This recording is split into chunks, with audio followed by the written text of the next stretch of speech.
Good evening. Welcome to the Dominance Academy. I'm your host, Mr. Justin. Coach Justin, your professor for the evening.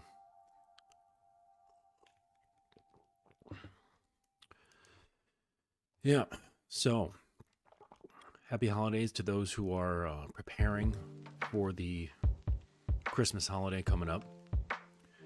And I had this video, offered to me via YouTube. I don't even follow this channel, but I found it to be interesting. And so I thought that I'd take a moment and go through the, 27 minutes of this guy going out onto the streets of Las Vegas. Looks like he's just primarily on the strip and talking to people. And my guess is that there's got to be some sort of event because everybody in the video seems to be wearing a cowboy hat. So I had a cowboy hat once. I always thought they're kind of cool, but it's just weird to rock them in New York City, even though nobody cares about like what you wear here. Like literally nobody cares, but it just seems a little off. But anyways, so yeah, what's new? Yeah, just continuing coaching, and my guys are progressing well. And if you are interested in coaching, please get in touch with me. The first call is free. Links are in the description of every video. And just get on my Calendly, choose a time that's good for you, and we'll get to chatting and see if there's a good fit for coaching and if I can help you out with your problem. All right, so let's take a look at this video here. Might have to take a moment to get the sounds levels correct, but let's go. Is a man less of a man if he can't change a flat tire? Yes. So if a man is less of a man when he can't do certain things, what makes a woman less of a woman when she can't do certain things? If she can't cook and clean. No, you gotta know how to change a tire. I mean, I feel like that's something every man should at least know how to do. It's pretty basic knowledge. I don't know, but I would like to see a woman change a flat tire. I think a woman should know how to do that, so that way she doesn't have to call me and do it.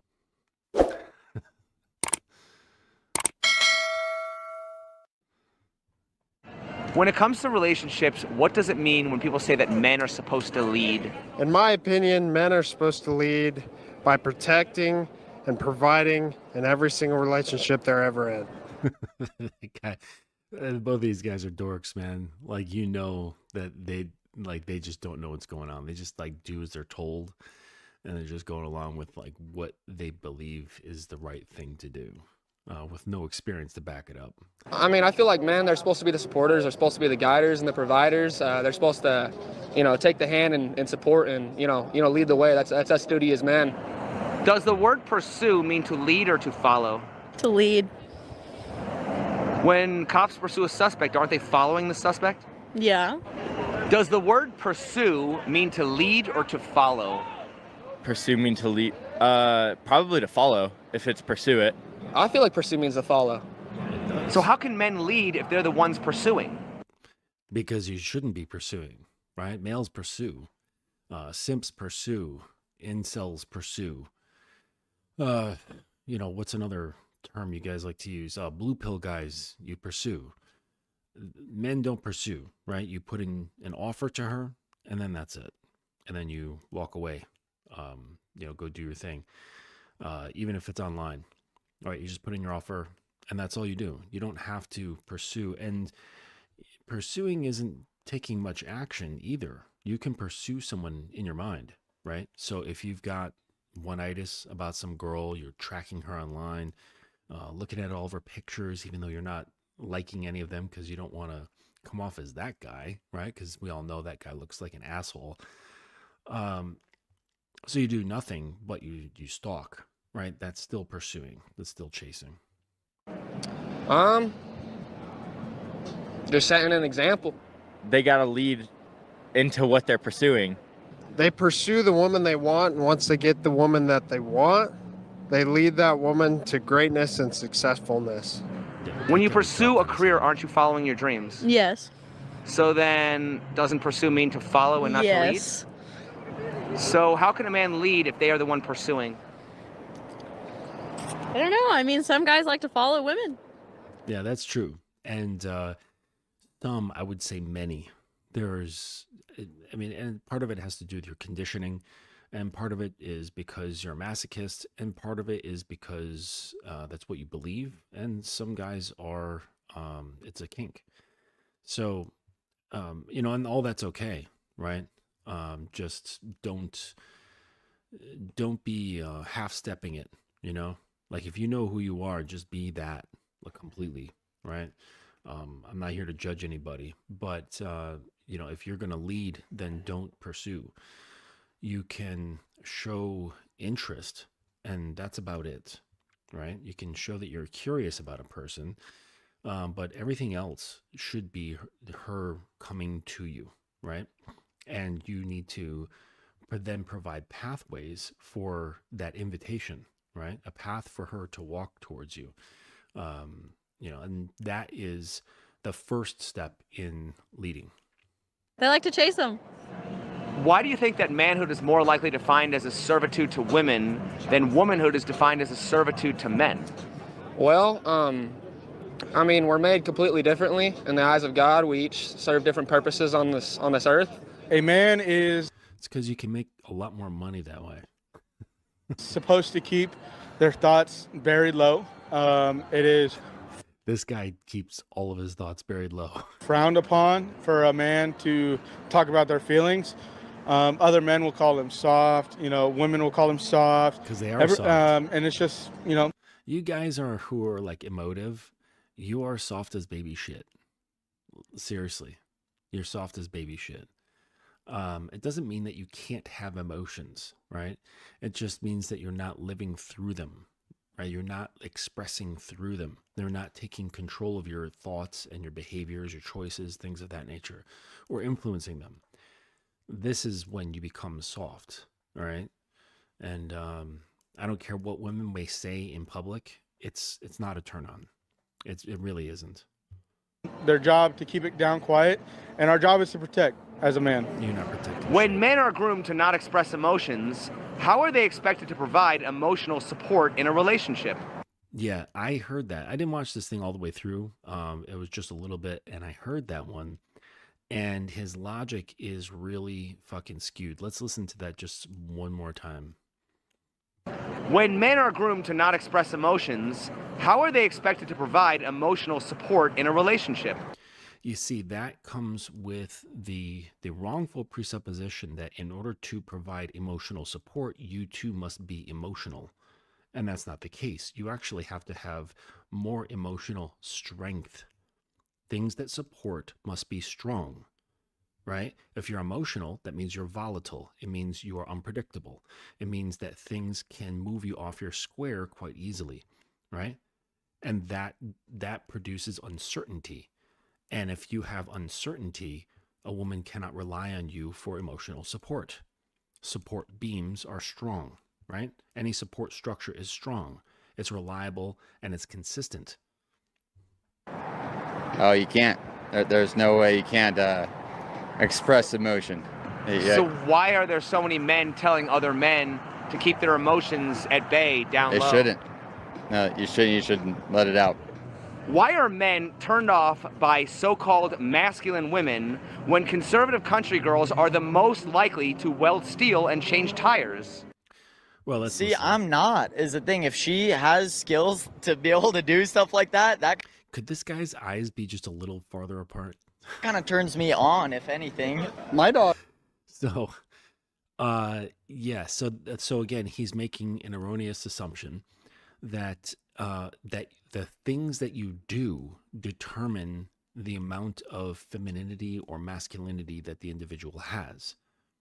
It's not the things you do; it's the spirit in which you live in, right?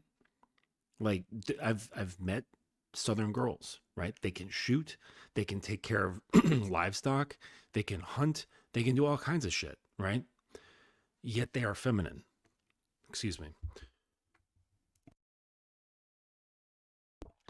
Yeah, they're feminine, and they know how to be women despite knowing how to do typical man stuff.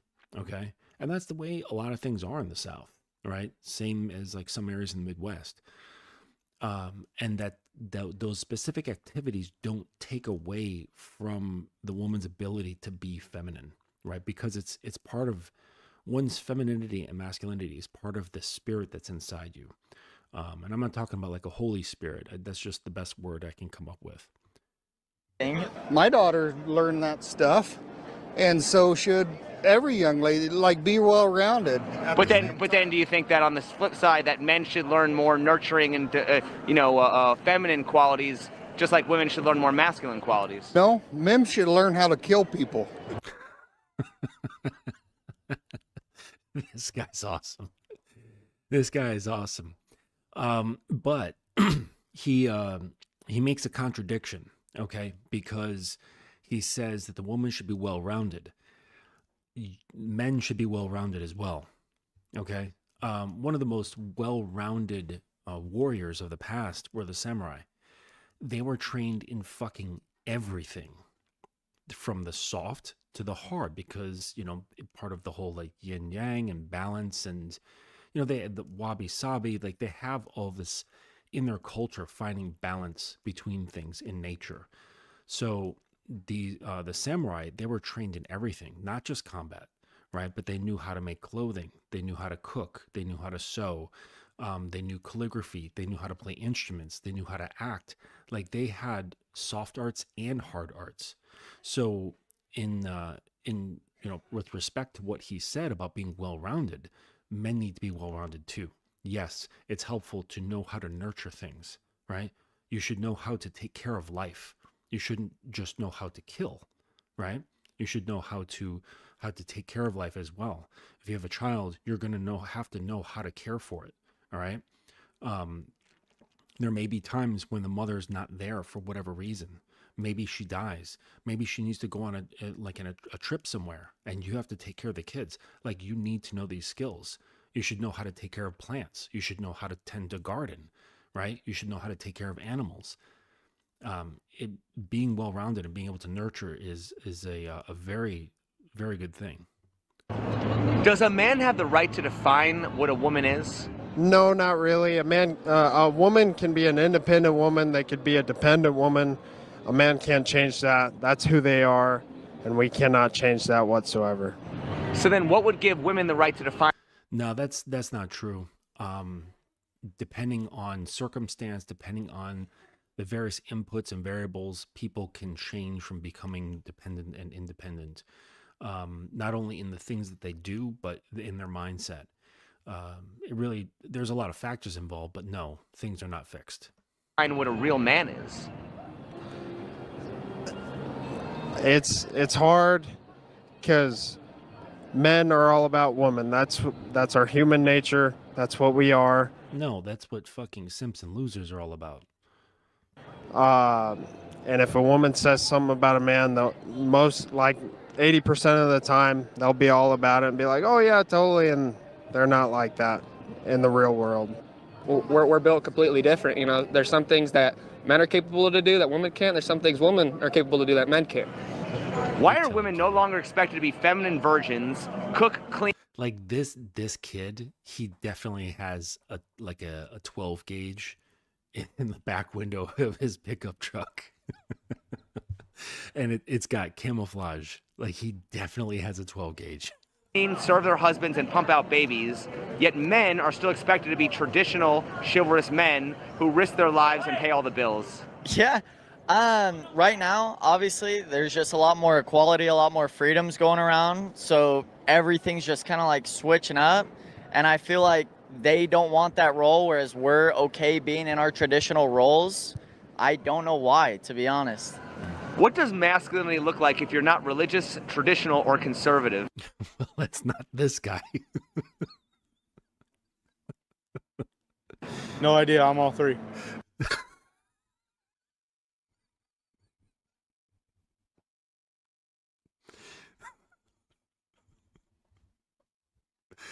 In our traditional roles, I don't know why, to be honest.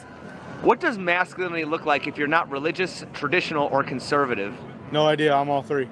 Masculinity, I feel like, is the same all the way around. You provide, you take care, you know, you do your thing. You don't ask for anything in return. You show up. What? Oh, guys, what is the disconnect that guys have that you don't have the right to expect the things that you want? Right? Like, you go to a job, you expect to get paid. And so what that means, and you do that because it's a binary sort of agreement, right? That says, I value what you can do, and therefore I'm going to give you something in return. And you go, yes, I do value what I can do. I thankfully accept the thing that you're going to give me, right? In exchange. What this is, this thankless effort, right, indicates that guys don't understand their value. They don't take pride in it. And losers will blame women for the fact, he's like, well, if women weren't so bitchy, if women were so egotistical, if women weren't so self-absorbed, then maybe they could recognize my efforts. It's like, listen, you need to train people how to teach you, because there isn't that formal agreement the way there is between an employer and employee. So you literally have to instruct them. If you don't have the balls, then you deserve everything you're not getting. Makes sense, right? Up. I feel like that's the same all around. If you go by the Bible, Eve was considered to be a helpmate, so if anyone was put here to serve, wouldn't it be women? Yeah, I agree. So why aren't they? Because men, first of all, have no balls to tell them. Second, they don't have a system in which that the woman can serve him, right? So there's self-loathing, there's self-rejection, there's no confidence, there's no program, and there's no voice. So they sit in their silent pain and frustration, their silent anger, thinking that the woman should just get it. Like, can't she just understand these things? It's in the damn Bible, for crying out loud, right? Doesn't she understand that's the word of God, right? No, you are the one who needs to advocate for your own life. If you're not advocating for it, you get everything that you are not getting, right? You deserve everything you're not getting. Dude, you got solid questions. Is the thing. Say that one more time. If you go by the Bible, Eve was considered to be a helpmate, so if anyone was put here to serve, wouldn't it be women? Yes. So why aren't they? Some women don't feel like doing it. Because God granted humans free will. And they have the free will to serve or like go by the word of God or not go by the word of God, right? Am I right, Christians? So you can't use that and like thump women into submission with the Bible. It doesn't work that way. Some women are lazy. Women are more of like, yes, they're here to serve, but not necessarily for men's needs. They're here to, we're all here to serve God. Well, there's a difference between serving and providing, I feel like. Men we're providers. We're meant to provide to women and take care of them. Check. And women, I feel like, are meant to, serve the man and help the man do his duties. Men work for whatever they have. They work for their house, they work for their cars, they work for their everything. And women expect that from a man, but don't want to give anything in return. Yes, again, I hope my audio is better now. I turned it up. I accidentally had the automatic volume checked, but so let me know in the chat if the volume is better now. Yeah, it's what this guy is saying. Again, you have to train people how to treat you. Okay, so a lot of guys were trained by society to do certain things, trained by their parents, trained by politics, trained by religion, trained by school, of like, this is how you are, this is how you should be, this is how you treat women, and so on and so on. If no one's doing that, like with women, like school's not teaching women how to treat men or religion or parents or what have you, you can't just sit back and stamp your feet in the dirt and pout about it. You have to advocate for your own needs. You have to have a big voice. You got to let your balls drop out of your stomach. Okay. If you need to jump up and down a few times, then do that. But you have to advocate for yourself. And so that means you have to know what your needs are. You have to know what your desires are, your preferences, your values, your goals, your kinks, your rules, all of that stuff, and be able to communicate these things. And not only that, you need to understand why you have these things, because people are curious. So if you say, hey, woman, I want you to do this, this, and this, okay? She might be looking for clarity. She might be wondering why, okay? And you should have a good reason behind it. Okay. And it shouldn't be because of some stupid emotional thing to make yourself feel safer in the relationship. All right. Don't be that loser. Have a real concrete reason why there is a certain structure in place. You know, like when cities are planning roads, they don't just like run the roads any which fucking way they choose. Okay. I mean, I guess unless you're in Boston, but the roads, they're planned.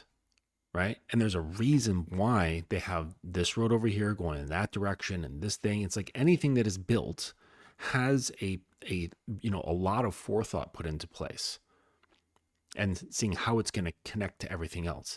That's how you should be understanding your needs, your desires, your rules, your preferences, and all that stuff. Okay. So moving on, let's listen to more of these losers. Where do you think that comes from? I think it comes from them being spoiled. Which of the following is worse? A girl who didn't have a father in her life, or a girl whose father spoiled her to become a princess? No father. Why? Because girls need to be spoiled by their daddies. What? No. Come on. No, they don't need to be spoiled, right? They do need to be taken care of. They do need to be nurtured. They need to be looked after. They need to be taught things. Just like a male child, right? But there's different styling. There's different needs, I think, for the developing female mind, and like emotional needs as well. So no, you don't want to spoil, right? Because, well, we all know that I've seen spoiled kids, both male and female, and it doesn't work out well. Why? Because it gives them a role model to look up to. When they get into a relationship, they can look for a man to compare to. And if they don't have a daddy in their life to spoil them, there's nothing to compare to. But aren't they going to expect their boyfriend to spoil them and be entitled?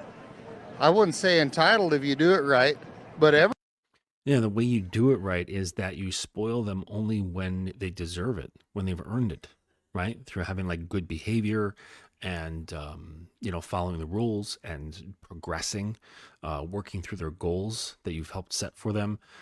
This is the sort of thing when you can spoil your woman. Okay, notice I said your woman, not a woman. Okay, and you spoil them through their ability to work through and stay on your program, which should be focused on development, right, and growth.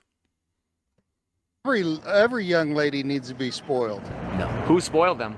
Their fathers before them, which everyone wants to spoil their kid, but it turns out it just ruins them in the end. It's true. It's true. Like, I've got kids, and part of my spirit just wants to spoil the shit out of them. But I know that I can't. Like, I have to restrain myself because I just know, just from seeing kids when I was growing up who were spoiled, they're either like assholes, or they become entitled, or they don't understand much about hard work. It's just, it's just all bad. Men get joy and gratitude out of serving women, even if women don't reciprocate. Everyone wants to spoil their kid, but it turns out it just ruins them in the end. Do men get joy and gratitude out of serving women, even if women don't reciprocate? No. Masochistic simps do. Yeah. Isn't that the definition of a simp? No. Only if it causes pain, right? So being a simp is doing extra for a woman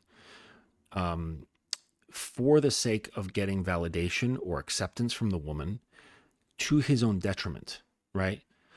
So if he's doing these things and there is no detriment to him, like he's not being damaged emotionally, damaged physically, damaged financially, like if anything in his life is not being damaged or offset, then causing harm in some kind of area of his life, then he's not really being a simp, right?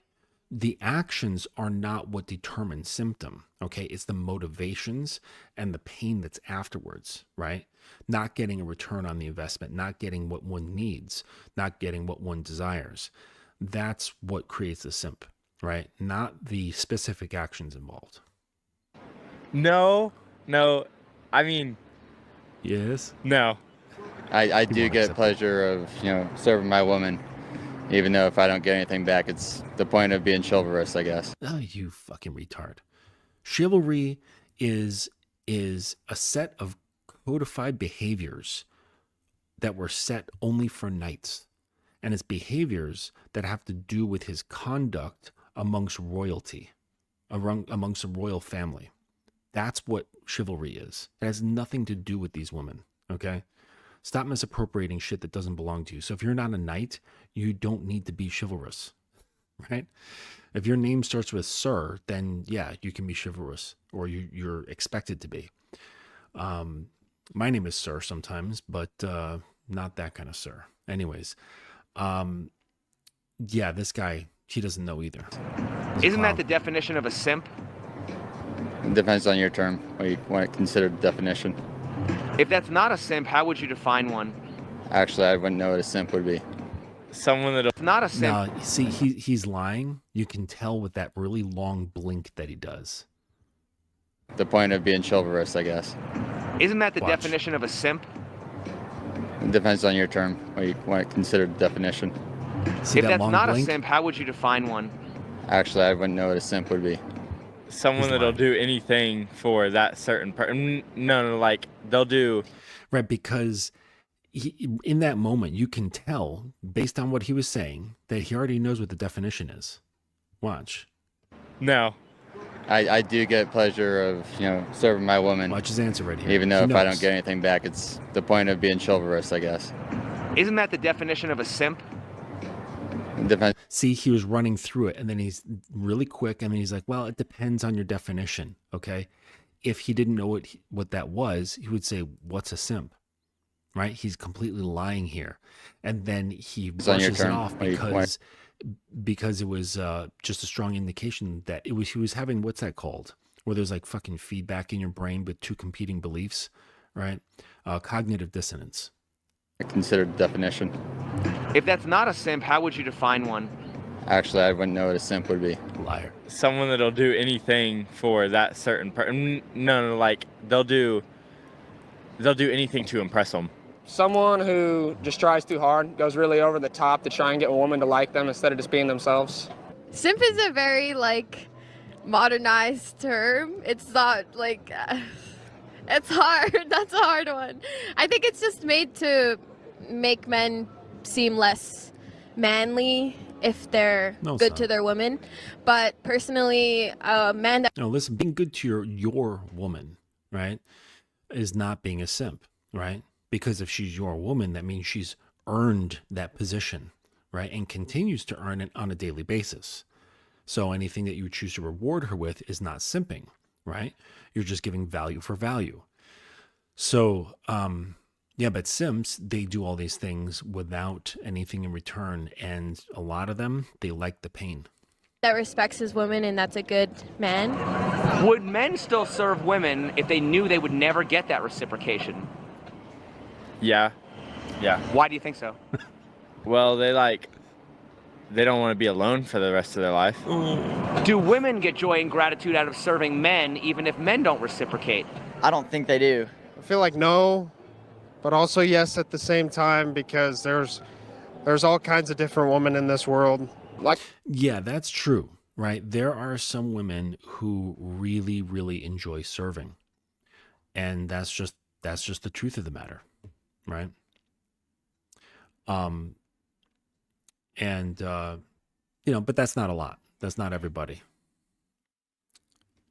Like I said, it just varies person to person. Everyone's got different personalities and different qualities. Some women are independent. They won't want anything to do with their man, this and that, but a man will do anything that they can for that woman. So then why do we consider women to be the more selfless and nurturing gender if men are the ones more willing to provide without reciprocation? You know, that's a solid question, but the thing is, I view it as that's how it's been. Like, men have always been the ones that are providing, and that's, I feel like, how it should be the whole time. I mean, women are they're more able for like you know, the emotional side of things, versus men are more there for a physical you know, side of things to provide. Do you believe it's a man's duty to respect a woman regardless of how she treats him? Yeah. Why do you? No, not regardless. I would say that there is a baseline level of respect that you have for all human beings. It's pretty low, but you know, it can be expressed to just about anyone. But above that, into like higher levels of respect, that sort of stuff needs to be earned. You know, like I said, I consider pretty much every person, if they're not paying me, or I'm not collaborating with them, or if it's not my woman or a woman campaigning to be on my program, then you're pretty much an NPC, right? So within NBC, it's I'm not really going out of my way for anything, and that includes respect. So they just get the baseline, just the baseline, you know, factory version of respect. You think so? I mean, it's just what we're taught to do, what we're told to do. It's just the right thing. Well, there's a difference between respecting someone and, you know, putting your foot down and not letting people walk all over you, I feel like. But I feel like, yes, us men, we should respect women regardless, even if they are being disrespectful. You know, just smile, go on your way. So how can a man respect women without losing respect in the process? Just being kind, you know, not you know, dropping low, holding true to your morals. If someone's gonna you know, do something, just, you know, don't let it affect you. Why should biology or religion dictate a man's role any more than a woman's role? I don't know. The Bible talks about how the man is supposed to be the leader, or the whole biology thing. Oh, come on. I mean, like what I've determined is that like most people are just terrible followers of their own religions. You know, you're like, you know, what do they call that? Like fair weather friends, right? They're fair weather friends with their own religions, cherry picking and, you know, really taking it seriously only on Sundays and this and that and the other. Very few people are like hardcore students, right? Hardcore worshipers. You know, that's just the way it is, you know, but I think that see, this is why I think it's important for men to find their own guidelines, right? Their own program. And that's its own separate problem. But the religion part, God tells us to be the men of the house, the leaders. Because the Bible said so? I guess you'd have to think the Bible is real history. I think that has to do a lot with the Conservative Party, and the Conservative Party expects everybody to uphold the normal Christian beliefs, even if they do not subscribe to that religion. Why is it in a country of religious freedom are people's beliefs being pushed onto others? Before we get into this religion stuff, sorry, I didn't watch this all the way through first, so please forgive me. But I do have just something I need to jump on really quick. My apologies. So you can stick around. Just excuse me for a moment.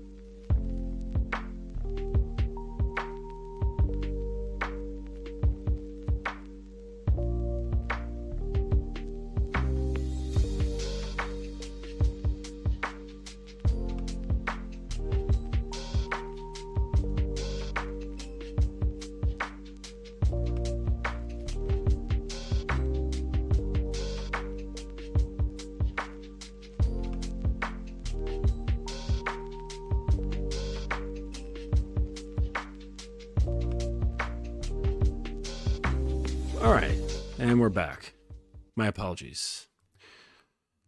Let's listen to these religious folks. Well, in a country of freedom, you can say a lot more. So I feel like if people have the liberty to push their ideology down someone else's throat, they're going to.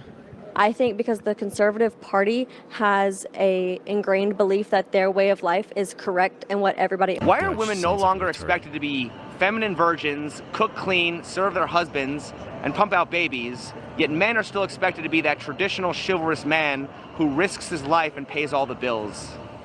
Because not all women want to. I don't know. That's a good question. I don't have an answer for that. Well, because if you're thinking this way, that means you're listening to the influences of the world around you, right? Like you should be operating in your own constitution, in the nation of yourself. This is how you should be moving through the world. If that's the type of thing that you want in your relationship, this is the kind of woman that you bring in. And if she doesn't know how to do these things, then you teach her, right? And well, hopefully she already knows some of these things to begin with, but if not, you teach her. If she's not in America, find her somewhere else, okay? And that's just the way it is, right? My girlfriend, she's Russian, and you know, she was taught to cook by her mom. So I would say, like, hey, if that's something that's important to you, don't date women who aren't taught how to cook by their mothers. Like, it's pretty simple, okay? And then you're like, well, they're not here. Then leave. Go find a woman somewhere else, right? We live in a global community now. Like, just travel, all right? But you know, or just learn to give instructions and have a tight program, right? Full of, you know, positive and negative reinforcement, behavioral conditioning, that sort of stuff. Because you're going to have to learn how to do that stuff anyways. So get used to it now. That one. I feel like that's how it's always been since the caveman times. Well, then why have we changed everything where it concerns women, but men are still expected to play by the same old-fashioned gender roles? Because women have a bigger voice than us. Since the 1800s, they've had that feminine voice. I don't know if you've ever seen it, but the voice of the woman to get their votes right, that's where it all started. I have nothing against that whatsoever, but that's how I think it goes.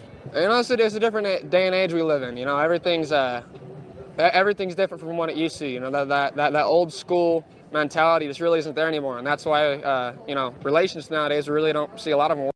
Yeah, listen, if you don't want to take responsibilities in your relationship, right? Because it's like on one side of their mouth, guys are complaining that they have all the same expectations of your, and you know, women don't have those same expectations, right?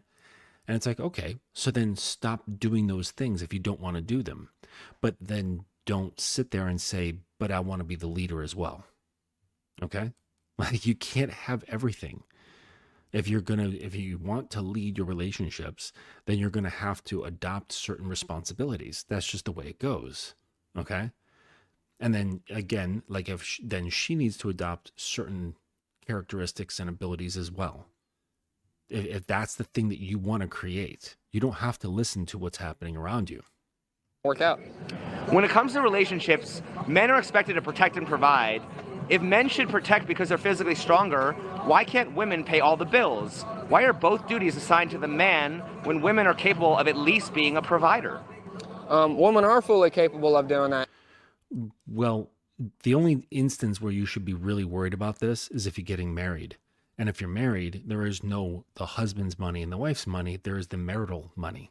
So you really shouldn't be entertaining any of these sort of conversations about, you know, protecting, providing, and who does what until you're actually married.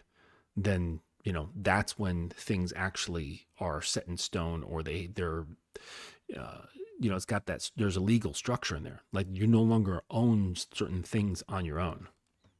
And, you know, that ties into what you said with the old school stuff. You know, back then it was the woman stayed home, she cooked, she cleaned while the man went out and worked to provide the money. And, you know, like I said, now it's different, but... No, women have been working, like, for a long fucking time. A long time.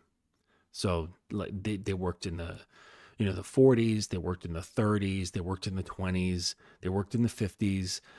Women have had jobs for a long fucking time. There's been 2-income households for a while now, right?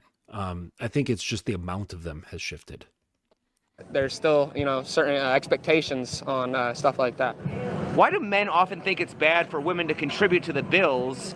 Can most men support an entire household in today's economy? No, they can't. Most men can't. So why do you think that so many men think it's bad for women to contribute? They think it's bad to contribute to the bills for the factor of most men think that they should still have the main role of like paying the bills, utilities, and stuff like that. Wouldn't that be simping? Yeah. Why would that be simping? Like, you're going to be doing that shit anyways. I don't, again, simping is going out of your way, right? Utility is not out of your way. Going out of your way above and beyond to get validation and not getting anything in return, and there's a detriment to your life. I'm probably going to get canceled. Why do you think that men aren't concerned about simping? Because if they love a woman, they're going to chase her. It's a lot about pride. I love my woman, but I don't chase her. Definitely not. A lot of guys don't want their wife or girlfriend or whoever you're living with, they don't want them to be paying it, so they want to be paying it. What does masculinity look like if you're not religious, traditional, or conservative? Someone who can be a supporter and a provider, someone who is capable. I mean, a man who can't be a man and can't do things that men should do isn't a good man, Yeah, I think that's in it right there. He said capable. This is something of a major defining characteristics of men is capability, right? What that looks like can be different from man to man, but you need to be capable. Masculinity looks different to everybody, just like people of the same religion see their religion differently, and people who are conservative see conservatism differently. If conservatives view freedom in the highest regard, why do men have a duty attached to them in the first place? Why do they have the responsibility? I guess it kind of just goes back to the Bible part. The Bible tells us to be the responsible one in the family. We're called to provide and protect. That has No, this lady is annoying as fuck. Just looking at her annoys me. But there's the other thing is that men build and create, right? We've made the whole world around us. We're inventors, we're creators, we're builders. And we can't just be so free that we let these things rot or we don't bother creating anything at all. There's just something in us that wants to create, that wants to conquer the natural world, that wants to be able to make things more efficient or easier. That's part of us. And that is also where the responsibility comes into play, because structures need maintenance, right? We need to maintain things so that there's longevity, right? So that the other things that we create, be it more human beings or other systems or other products or what have you, they are also supported by the things that were created before them. actually belief that No, people I'm and not women listening. No. Because it states it in the Bible.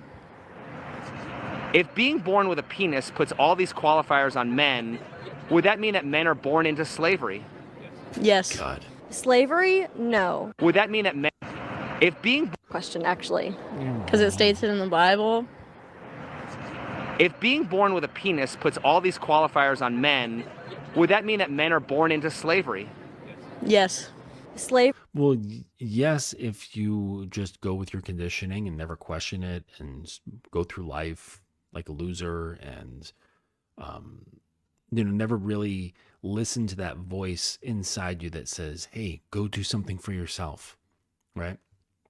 Like I've got a client of mine who is completely uprooting his whole career, his whole life in England, and he's moving to South America. Like he just said, you know what? I'm not getting any younger. Fuck all this shit, right? This is not my purpose isn't this life here, right? I need to explore. I need to understand myself more. I need to grow. I need to become.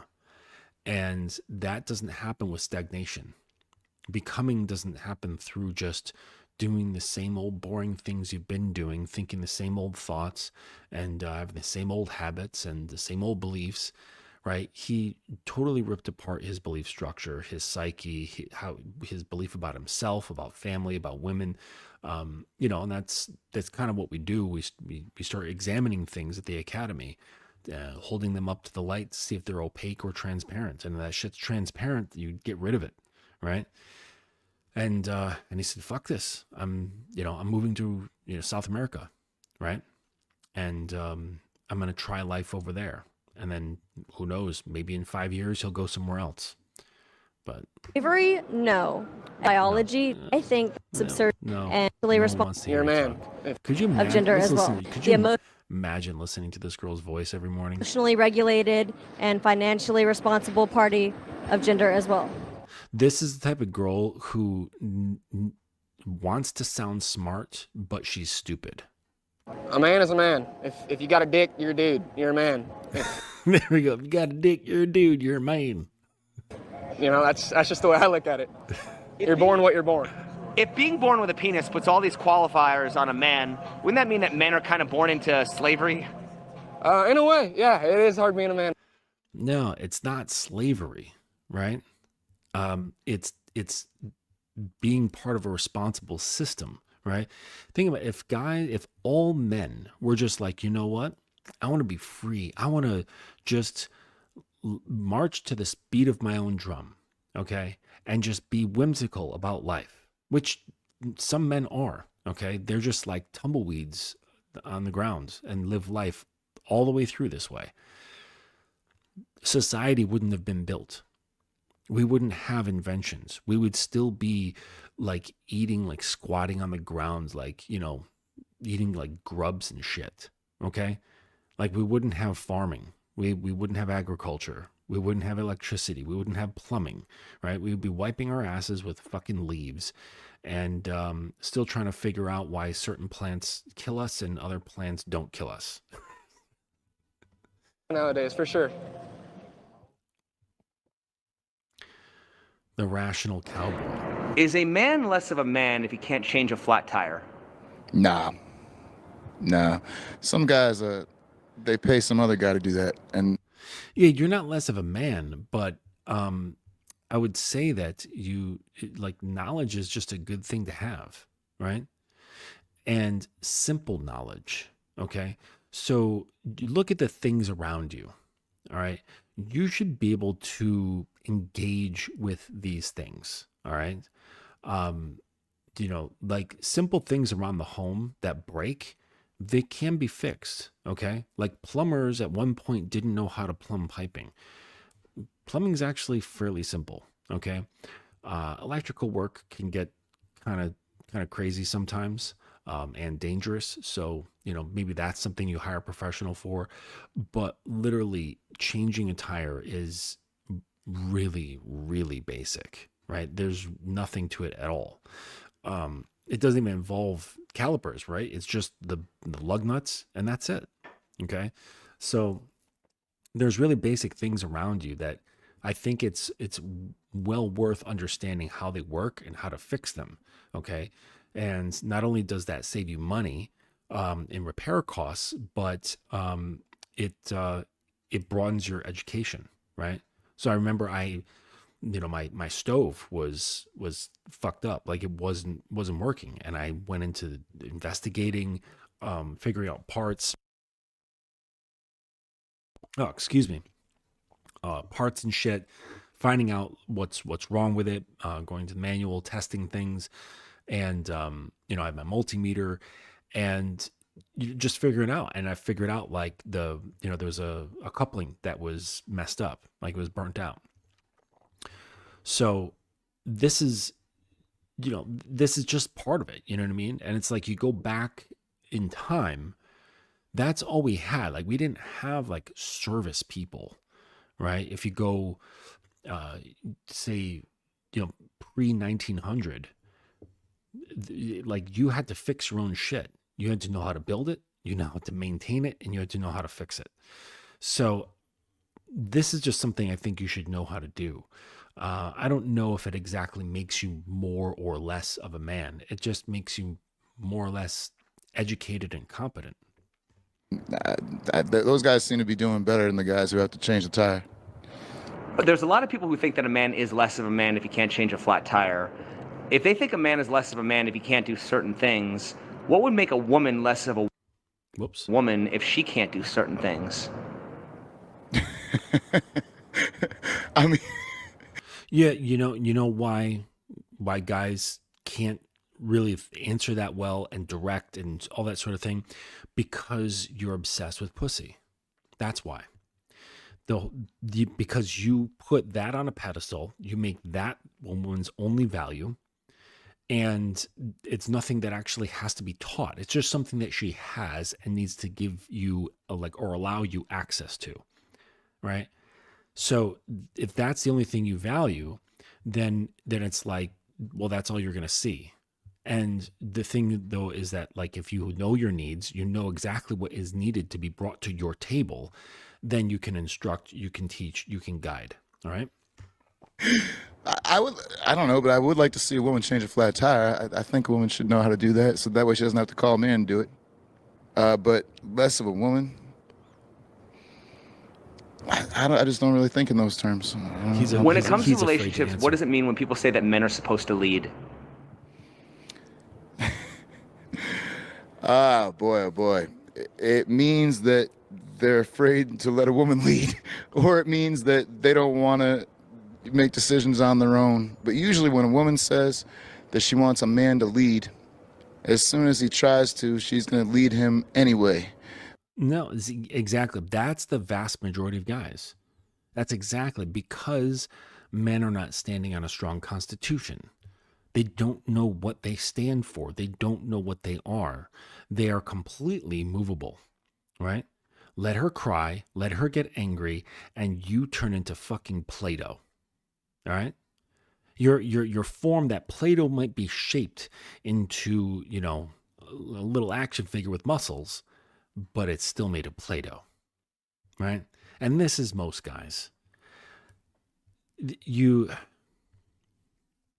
constitution should be stronger than anything else on this planet. Anything else. And so when you say, like, all right, I want to lead, or I'm going to lead, or you attempt at leading, and then she usurps you and she takes the lead, right then and there, she knows, she's like, wait a second, I barely even tried. And he just handed the reins over to me. Respect takes a nosedive, right? And this is what happens. This is what happens in marriages and shit. And the guy turns into a yes dear. And she's like, I can't fucking stand you. While she's smiling and says, dinner's ready, honey. You fucking asshole. You loser. And then complain if he, reacts by not leading anymore. That's been my experience anyway. Does the word pursue mean to lead or to follow? That's different in every case. I mean, if you're pursuing a degree, then you're leading yourself, I guess. You're not really leading anybody else when you're pursuing. I mean, aren't you following your dreams if you're pursuing a degree? It depends if that's your dream or somebody else's. How can men lead if they are the ones pursuing? How can men lead if they're the ones pursuing? Men are the pursuers of women. Then how can they lead? Exactly. And I say this all the time. You cannot lead if you are following pussy, right? You cannot be dominant if you're following pussy. You can't do any of this stuff if you worship pussy. So stop running after pussy, right? And the the conceptual level of women and physically women, so that you can actually learn yourself and start leading them. That's a conundrum, isn't it? I don't know how to answer that at all. All right, next one. Does a man have the right to define what a woman is? No, I don't think anybody has that right. So then what gives women the right to define what a real man is? I don't think they have that right, really. I mean, right. It only seems like they have that right because of guys who listen to them. I say this all the time as well. Stop listening to the whims and fantasies and the demands and the needs and the desires of women who are NPCs. If they're not your woman, why are you paying attention what comes out of their mouths? What value does it bring? Real men, most people can't even define what a woman or a man is at this point anyway, so. Why is manhood more likely defined as a servitude to women than womanhood is defined as a servitude to men? Oh, well, I think that really depends on what circles you're in. You know, if you're in the manosphere, then you tend to think that a woman is your servant, is supposed to be. If, you know, you're, sometimes women are in the manosphere too, I've noticed. It's not about what circle you're in. You should only be in one circle, and that's the circle of you. And if in your circle, that's what you believe, that's what you want, then that's the only thing you should be accepting. Well, if you go by the Bible, Eve was considered to be a helpmate. So if anyone was put here to serve, wouldn't it be women? Because the Bible said so? I guess you'd have to think the Bible is real history. Do men get joy and gratitude out of serving women, even if women don't reciprocate? That depends on the man. Some men get gratitude out of having a woman step on his balls. I mean, it's yes, I don't know. He's right. You know, people feel differently about different things. Isn't that the definition of a simp? No, that's the definition of a masochist. Which one? What's the definition? Serving women without reciprocation. Is that the definition of a simp? No. I mean, if that's not a simp, then how would you define one? Are you a simp if, you know, your mom is destitute and you help pay her bills? Does that make you a simp? I don't think so. Would men still serve women if they knew they would never get that reciprocation? A lot wouldn't. You know. But here's the thing. They know they're not getting that reciprocation, yet they do it anyways because they have no self-respect. And then they're hoping that women fill in that respect for them. Okay? That's a big problem. It means your cup is not full. Your cup is not full of self. And therefore, you're looking for the substitutions to come in and the supplements to come in from other people. All right. Once your cup is full, then you've got a whole mess load of self-respect in that cup, and then you know how to handle people who are not treating you the way you need to be. You know, some people actually, you know, they do things for other people because they like doing things for other people. Do women get joy and gratitude out of serving men, even if men don't reciprocate? Some do. I mean, to talk about all women as one thing or all men as one thing is impossible. I mean, women, I don't know what a woman's going to do at any given time, I'll tell you that. Well, why would we consider women to be more selfless and nurturing if men are the ones willing to provide without reciprocation? Do you see the mode at which he's describing these things? He's basically describing your average chump. Like the amount of men that are on the largest portion of the bell curve. This is what he's describing the reality of, shout out to Steve Williams, the surface dwellers, right? That's what he's talking about, right? When you come into my neighborhood, none of this shit makes sense. You can't relate. And this is what I tell my guys. I'm like, hey, as we go through this training, understand that the distances between you and your friends and your family and associates and things like that, the gap is going to get huge because you're not going to be able to relate to reality in the way that you used to, in the way that they do. So just get used to being alone, right? Because the path of man is a solitary one. I don't consider any of that way. Okay. Well, I'm just saying, aren't men more likely to be chivalrous gentlemen who do that? No, losers are. You know, a lot of chivalrous gentlemen. I don't really know that many chivalrous gentlemen at all. I mean, I know a lot of guys who are just burping and farting and hoping somebody still likes them. Do you believe it's a man's duty to respect a woman regardless of how she treats him? No.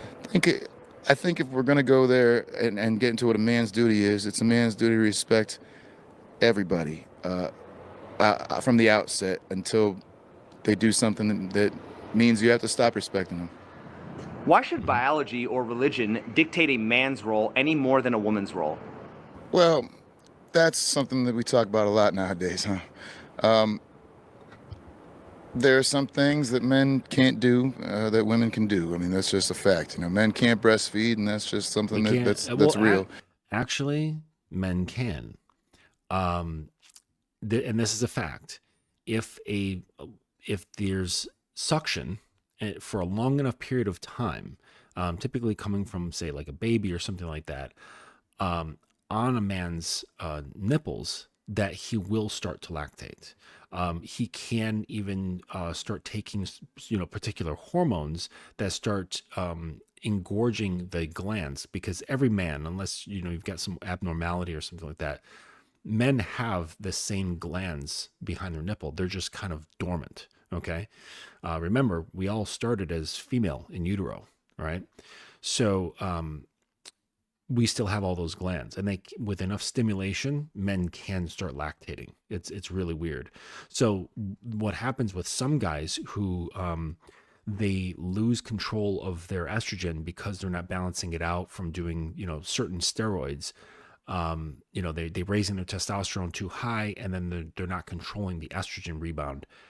They will start producing, or they'll start getting like gynecomastia, and otherwise known as bitch tits. And sometimes these will become very sensitive, and they will start lactating just like a woman, and like there'll be like little wet spots like on the t-shirt, so it's a real thing. We could try, but it's not gonna be pretty, and it's not gonna be fruitful. I think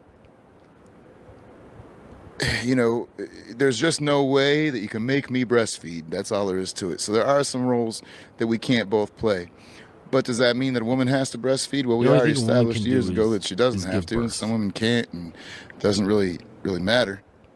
What it comes down to a lot is a lot of women are not as strong as men physically, but a lot of us got people bending pipes, then you're suited for bending pipes if you're in the world. Oh, God.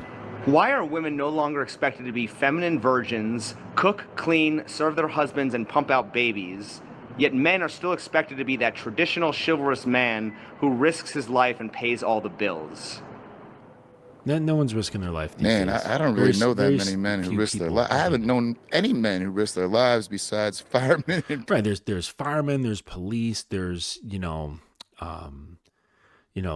working out on like oil rigs or crabbing. I know these are some dangerous jobs, but like the majority of dudes, they either fucking work from home or they work in an office, right? Or they work in like a like a factory or something, really low danger places. This interview guy, he's so fixed. He's like very black and white about stuff. And this is kind of like what happens, right? You spend too much time in the manosphere. Remember, I tell you this all the time, fellas. I think I'm going to end this shit. When it comes to relationships... They just kind of start rambling on. I guess this guy's called the Rational Cowboy. So, anyways, I'll answer some of these questions or whatever. But, the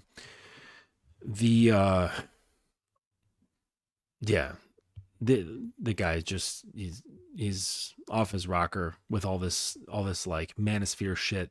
And I tell you guys, you need to protect your mind. If you have too much shit going into it, you're not going to be able to think straight. All right, you really need to pay attention to the stuff that's going in, because it will subtly start changing your perspective on things. And I say this to you guys all the time: what you believe is what you perceive. So if you start forming beliefs based around all this bullshit red pill cultist nonsense, then you're going to start seeing it everywhere around you. Okay, and that's just the reality of it. And then this is going to ruin your life. That's how this works. Okay.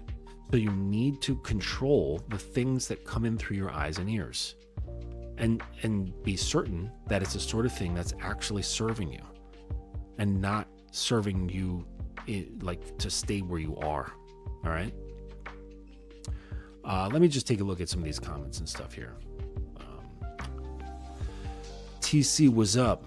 Question: why do women hated the truth All right. Why do women hate the truth, especially moms? Oh, I don't know. I don't really get into that sort of discourse with my mother. I told my mom yesterday that, but maybe you're like a young guy. I told my mom yesterday that she looked angry, but blamed me for drinking too much because I told the truth about herself. I don't know. Maybe she was drinking too. I don't know, dude. You gotta, choose your battles, man. Like, what good comes from saying to your mom, "Hey, you look angry," right? If the person's angry, that's gonna piss them off even more, right? Just fucking drop it. Like, what's the point of bringing that up in the first place? I bet you've got mom issues that you need to sort out. What's up, Dylan? Hope you're well, buddy. Thank you for all that you do. I've been dating a woman for 5 weeks now since I've been back in Florida. She's been great, very submissive, just wants to please me. She does have a 1-year-old, but it hasn't yet been an issue for me, at all for me yet. All right. Hasn't been a part of our time we've been together so far. It hasn't bothered me one bit. Any advice on what I need to watch out for? Well, I was just talking with a guy. Right. Okay. So I was just talking with a client about this younger dude who's dating down in South America. He lives down there, and he was talking to this one girl and this one young woman who had a 4-year-old son. And I'm like, listen, if they've got a young child, this is going to take precedence. I don't care how great of a guy you are. I don't care how influential you are. You cannot trump the attention and love that a woman has for her child. It just doesn't work. Okay? So the child is always going to come first, right? Because their needs are greater than yours. And young children, they just need a lot of time. They need a lot of attention. They need a lot of care. And this pulls her away. Okay. And if you're all right with that, then you're all right with that. I'm just, I had to explain this to him that a lot of her energy is going to be going elsewhere. And then it comes into the idea here that the vast majority of women want to be in relationships, right? Despite what's actually happening out there. Okay. They still have this desire. They really would like to rather be in relationships versus bouncing from situation to situation, okay? Because this actually drains their spirit, right? And it brings them up, but not high as they were before, okay? So it's like this downward trend. It goes up and then goes down. They keep getting these spikes from the new person, but it's a trajectory going down, okay? And so it doesn't produce any fruit. It doesn't produce stability, things like that. And this is baked into the nature of women. They crave stability because their minds are largely unstable, right? They're full of a lot of variability and sometimes chaos. So this is why they want relationships. It creates stability for them. And if there's a small child involved, you have to be prepared to get to know that child and then perhaps be a part of that child's life. And it's like a single mom, I doubt that they're looking for perpetual girlfriend status, right? I would imagine that a single mother, especially with a young child, would in the most ideal visions would like to see themselves remarried or married, right? If they weren't for the first time. So it's like you have to consider this stuff, right? Now, if you are just interested in having sex, never, ever meet the child. Never. And I would say that you should be very straightforward with the woman and just say, hey, listen, I understand your position. I know what you're looking for. And I'm not that guy. But if you want to have a good time, you need to decompress. You need to escape from the stresses of your life and of motherhood and things like that. You know exactly where to find me. And I can make all of that, I can make the whole world disappear for you. But be straightforward and honest, because you need to tell her, like, I am not going to be your future husband. I'm not going to be that kid's future father or stepfather. Okay. And so you really have to be straightforward about this shit. You know, and that's what I told him, you know, the guy in South America. So the same thing is for you, Dylan. I'd say that the only time, just this is my own personal opinion, based on experience, but the only time that it's good to date women who have children is if the children are of college age or older. That's really the only time that it makes sense, because they're grown, they're autonomous, they can take care of themselves. They're all right with the concept of, hey, mom's single, she's going to be dating guys, and, you know, they're not going to have an issue meeting this person or meeting you, right? So that's why I think like older is better. You know, if they got, let's say they had like a child very young, and now they're dating, and the kid's off at college or whatever. I think that's the only good time. I would definitely not advise going for women who have young children. And I get, Dylan, that you like this girl.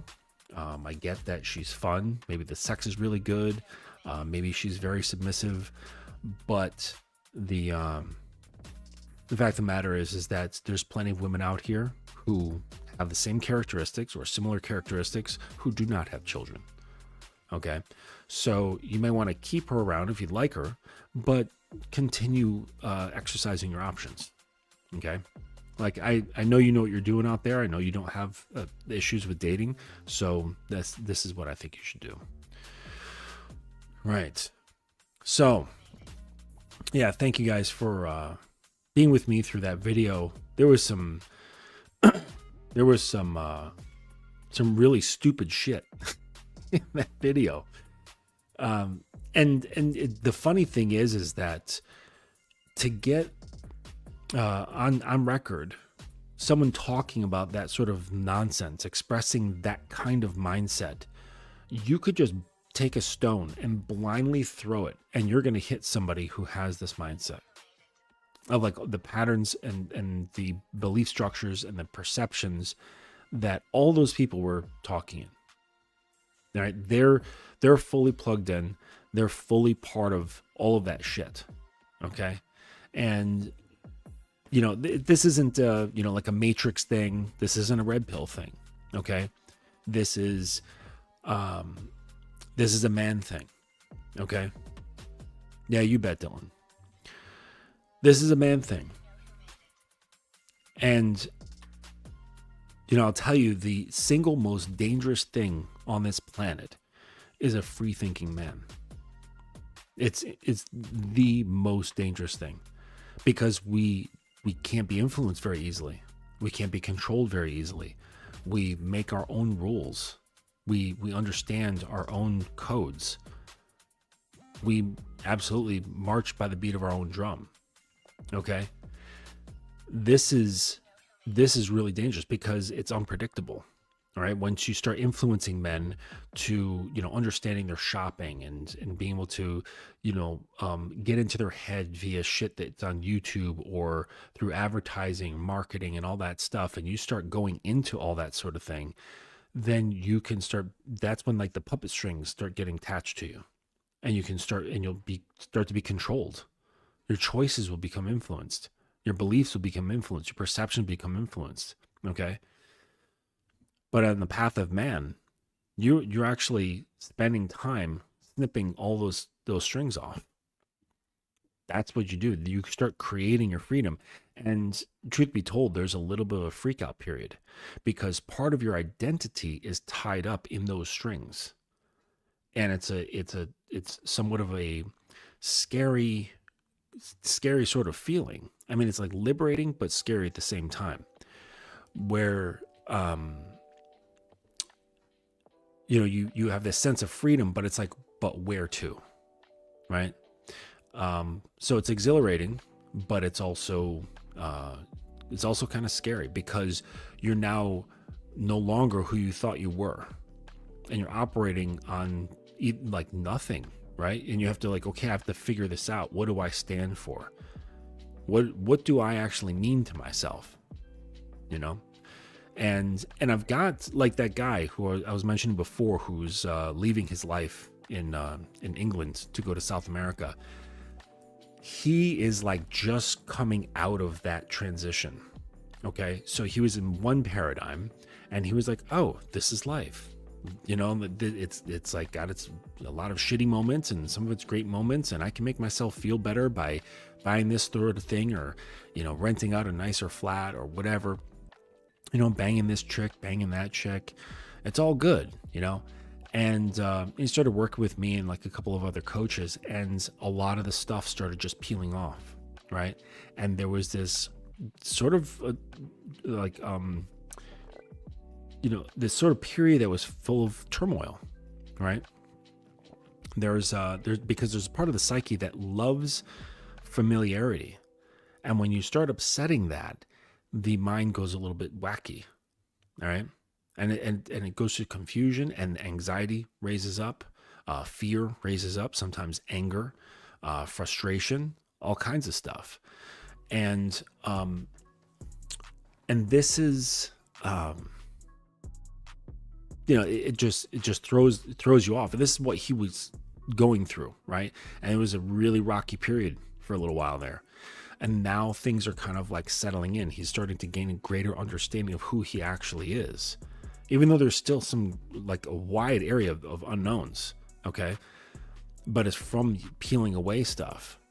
And so he's settling into himself more, and he's becoming, and it's really cool to watch because he's, you know, he was over here and then he went through this crazy tumultuous period, and now he's settling into himself. You know, kind of like when you move into like, say, like a new home, and you've got like your shit everywhere, and you're just like setting things up, and it's like over time, the place gets more and more and more comfortable. And this is what's happening to him. And like every week that goes by, he's becoming more grounded. He's becoming more calm. The stillness inside him is growing. Okay. And it's coming from, you know, peeling away that self-belief that was not really serving him. And then learning to bet on himself, learning to push all those chips into the middle of the table and saying, yeah, I have faith in who I am, and what I want to do and what I can do. And it's just really, really cool to watch, you know, as his feet, you know, come touching down to the earth practically for the first time in his life. It's a cool thing, but it's this sort of, you know, the journey is not for the faint of heart. All right. If you know anything of the hero's journey, it's something that you go through internally, you know. Like those ancient Greeks, they were fucking brilliant. they were so fucking smart with the shit that they wrote. Who was it that went on the hero's journey? It wasn't Icarus. They did a movie about that, you know, maybe back in the 60s. But yeah, the hero's journey shit, like that's all stuff that you're going to go through internally. And it's not easy. But it's well worth it. And you come out on the side, on the other side, and you're the same, but you're definitely ultimately very, very different. Like on a fundamental level, you're very different. And you know, some people will notice, and he has noticed this. Like some people are like, there's something different about you, and they can feel it. And the thing is that when you become more grounded in yourself and become much more comfortable, it creates a wake. You know, like when you drop a pebble in the water and it creates those wakes of ripples in the water. And this starts affecting people, because when someone can sense uncertainty, when they can sense volatility, this does not give them confidence. It reduces their confidence. It reduces their trust and reduces their ability to be vulnerable. Okay? The more confident you are in yourself, the more you trust yourself, the more you believe in yourself, the more you know yourself, and the more still you become inside. This radiates outside of you, and the people around you then feel more comfortable in your presence. And with regard to women, this allows them to let go a bit of their protective layers, okay, that keep them separated from their submissive nature. All right, because I believe that every woman has submissiveness in their nature, okay? It's just at what depth is it? All right, and some women you can sense it. It's just barely bubbling underneath the surface. There's just thin veneer covering it, between that and the rest of the world. And then other women are their submissiveness is buried under many, many layers, okay? And some are in between. And I would say most are somewhere in between. But it's it's that comfort that you can create through your presence of calm, of not grasping, okay? Because as the Buddhists will teach you, grasping creates suffering, right? Also pushing away causes suffering. Stillness does neither. It doesn't do either of those things, okay? I don't want to sound preachy here, but it's just a cool analogy. The Buddha said to be like incense. It's not extinguished and it's not on fire. It smolders in the middle, right? Because he was all about the middle way. This is the calm state. This is centeredness. This is stillness. This is where you can radiate calm that makes women go, I feel safe here. And the safer she is, the more her trust can increase and the more she can become vulnerable and release her submissive nature. And then if you know how to communicate well into that, bring out the sexuality and the energy that comes with that. And it becomes extremely powerful combination.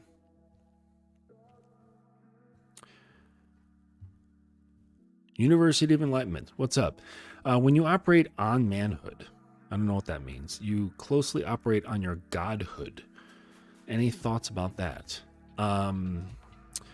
I don't know. That all depends on if you believe in that sort of stuff. If that's what works for you, great. I'm not a very spiritual person, but whatever. But I wouldn't say like when you operate on manhood, because that implies that it's something apart from you. I would say when you operate as a man, right, with a capital M, you closely operate as a god. I think that'd be more, I guess, intellectually honest, but it's up to you. Whatever works for you. I'm not here to tell people what they should and shouldn't believe. If it's serving you, great. If it's not serving you, then get rid of it. It's that simple. Okay. But that's the thing, a lot of people, they get caught up in stuff that just does not serve them. Like, and that's part of, like kind of going back to that client that I was mentioning, the one who's living in London. He got used to it. Right. And that's the funny thing about humans, is that we're so extremely adaptable. And that's such a great thing because, that's why we're still here. We didn't die out, a million years ago. We are able to adapt. And we're like, we have the capacity to say, this ain't so bad. And it actually sucks. But we're like, I can handle this. It's not so bad. But at the same time, this allows us to adapt to terrible conditions, right?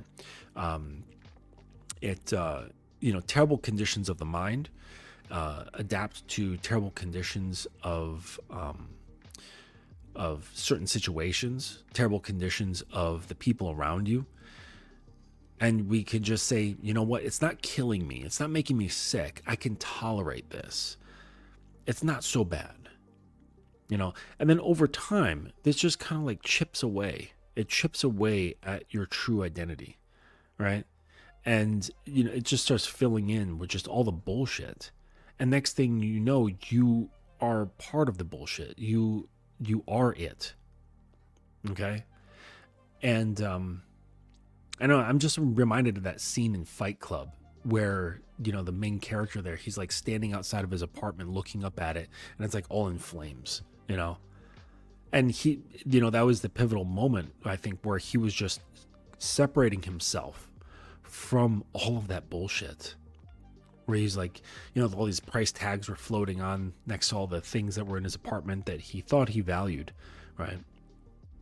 And I'm not saying don't value the things in your life, right? You can. Like, if you like your clothes or your car or your home, whatever, like, that's fine. It's just when you start associating with the bullshit, when that sort of thing has meaning, okay? Meaning as it relates to yourself, that's when it becomes really problematic, okay?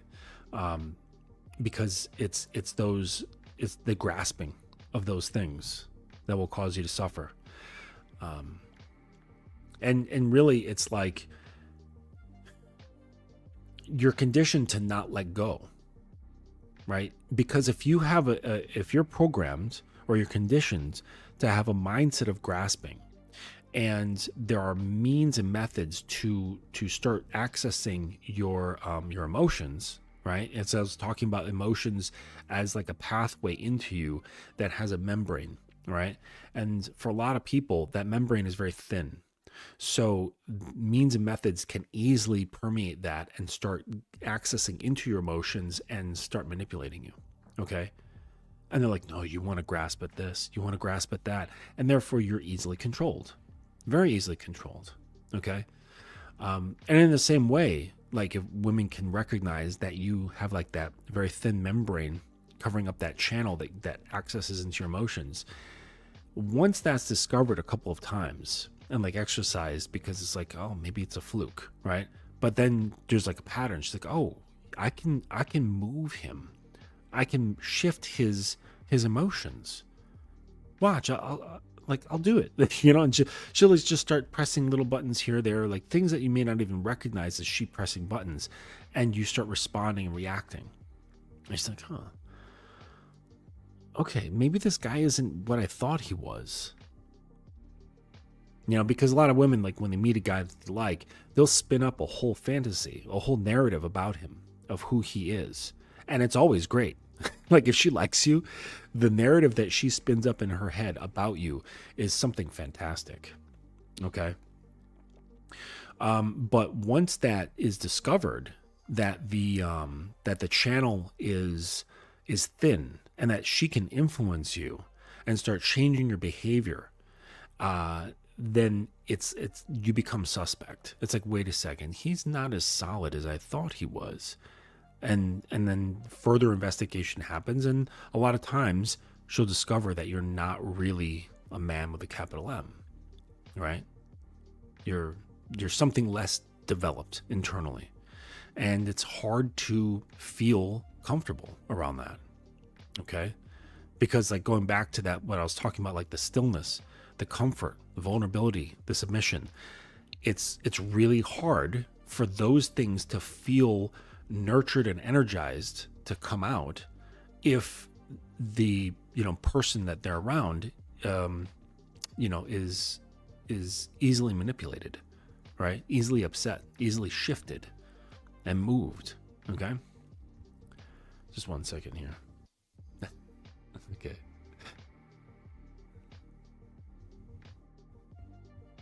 Okay. Good night messages.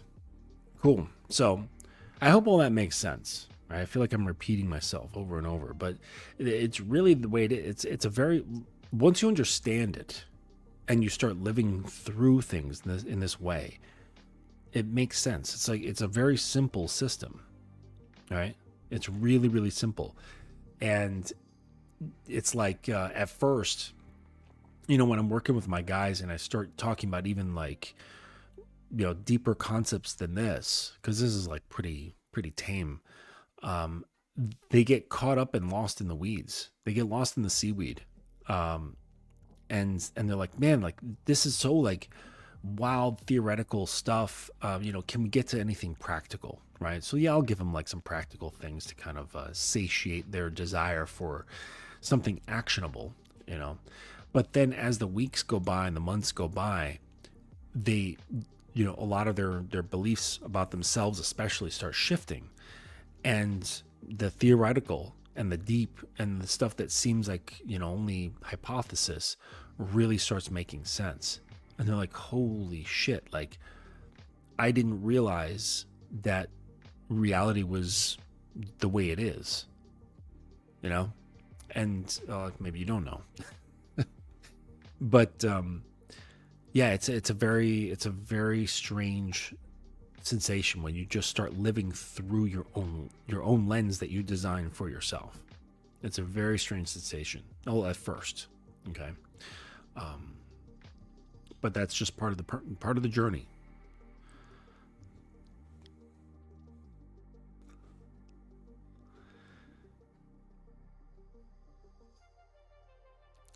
All right.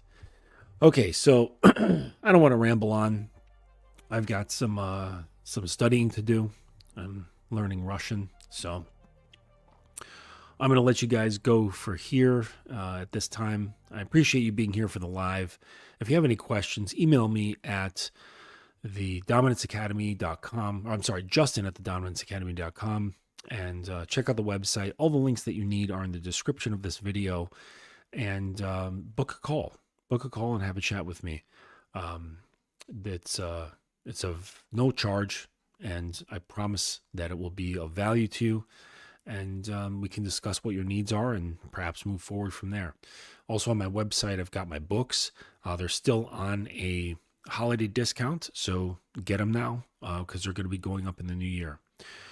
All right, so happy holidays to you guys for all the preparations and stuff, putting up your trees and decorating shit, you know, for all of you who celebrate Christmas. Yeah, have yourselves a good weekend. I appreciate you. Take it easy.